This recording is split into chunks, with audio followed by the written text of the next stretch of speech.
Building a virtual relationship with a stakeholder. The first email that you send to your stakeholder is crucial. Since you're unlikely to meet your stakeholder face-to-face, having a professional work photograph can go a long way in making that first impression. Do you think that you would pay a lot of attention to an email sent by a cartoon dog? Not likely. So try and keep it professional.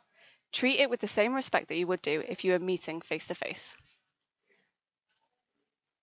It's a really good idea to research the stakeholder before you contact them, to see what their roles and responsibilities to the business are, and this will give you an idea of the level of detail that you'll need to give them in each interaction. And it's also giving you an idea into the time frame that you're likely to get a response, but we'll come to that later. Think about the long-term and short-term goals of this contact. Short-term, you want to set up an introduction time for a call. Long-term, you want to have regular meetings to ensure the success of sticking points in your category. Take a look at this email.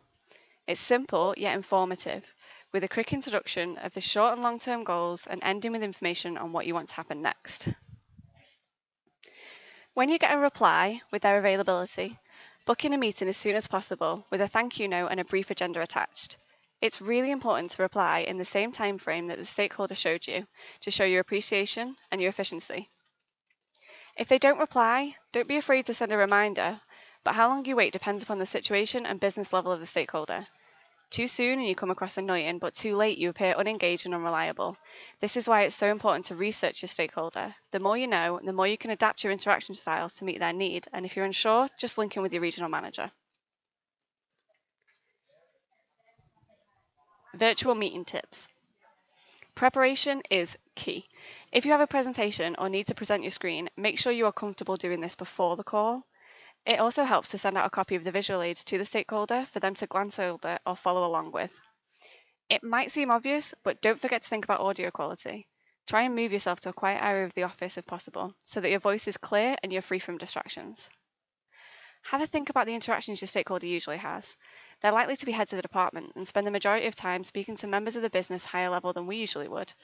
Think about presenting a professional front on each of the calls while still bringing your own personality. We know from being on the phones that the tone we use has a massive impact on the flow of the conversation. Your stakeholder might be important, but they're still human. Don't psych yourself out before going on a call. Remember that they're just a person, and we're all in this role, in part, down to our people skills, and this is an opportunity to showcase them.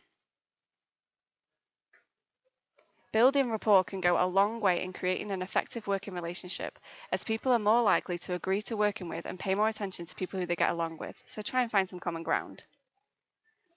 In summary, whether it's on email or over Skype, remember these top tips. Research your stakeholder. The more you know, the more you can adapt your approach to meet them. Be professional yet personal. Don't be afraid to bring your own personality to the call. And finally, prepare to succeed. The more prepared you are, the better your meeting or email will go.